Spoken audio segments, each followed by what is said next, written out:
আমার অনেক আপুরা ভাইয়ারা বলেছিল আমার এই ছাদ বাগানটা পুরো দেখানোর জন্য। আসলে আমার বাগানটা কিন্তু খুব ছোট, মানে এই 3 কাঠা 3 কাঠা বাড়ির উপরে একটা সাইড আমি ব্যবহার করছি। ভিডিওর কারণে আসলে মনে হয় কি যে অনেক বড়, অনেক কিন্তু আসলে ছোট্ট একটা বাগান। আর সবচেয়ে আনন্দের বিষয় হলো এই ছোট্ট বাগান দিয়ে আমি ভাইরাল বলতে আমার পেজ ভাইরাল, আমার অনেক মিলিয়ন মিলিয়ন ভিউ এই ছোট্ট বাগান দিয়ে। এই জন্য আমি শুধু আলহামদুলিল্লাহ আল্লাহর কাছে কৃতজ্ঞতা স্বীকার করছি যে এই ছোট্ট একটু বাগান দিয়ে আজকে আমাকে অনেকেই চিনে জানে আমি যে কাজ করছি, আমি এই প্ল্যাটফর্মে আছি। আসলে মানুষ দেখেন ধৈর্য ধরলে মানুষ কি না পারে। আমি ধৈর্য ধরে কাজ করতেছিলাম। আমি যখন কাজ শুরু করি আমাকে কিন্তু ওইভাবে কেউ উৎসাহ দেয় নাই।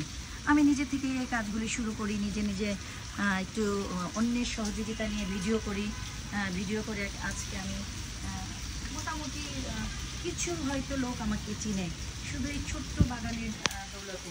এই জন্য আমার কাছে আলহামদুলিল্লাহ আমি কৃতজ্ঞতা স্বীকার করি যে এই বাগানের মাধ্যমে আমি পরিচিত, প্রত্যেকটি বাগানের মাধ্যমে। এই জন্য আমার কাছে আমার শতকোটি শুকরিয়া। ভালো লাগে যখন সবাই আমার এই বাগানটা নিয়ে কথা বলে, সবাই জানতে চায়। কিন্তু আসলে খুব বড় বাগান না, খুব ছোট্ট পরিসরে মনের খোরাক মেটায়। বিকেলবেলা আসি, একটু বসে থাকি, একটু কাজ করি, নিজের বাগানের একটু পরিচর্যা করি। সেই কারণে আসলে সেই থেকেই ছোটো থেকে একটু গাছের প্রতি দুর্বলতা ছিল, সেই দুর্বলতা থেকেই আসলে বাগানটা করা।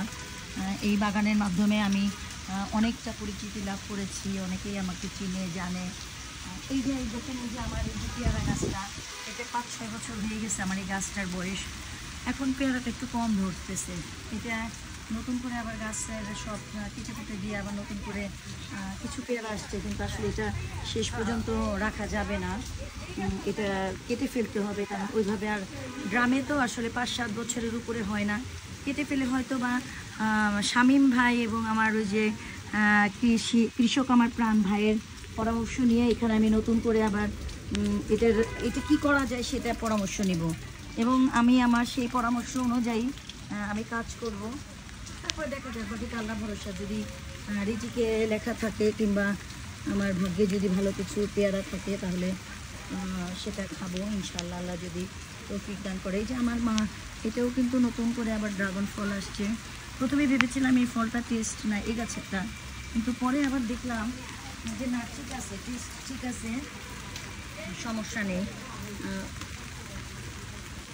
ঢেঁড়স চোখে পড়ে না। এই যে আরেকটা, এই যে দেখুন নিয়ে যাচ্ছি।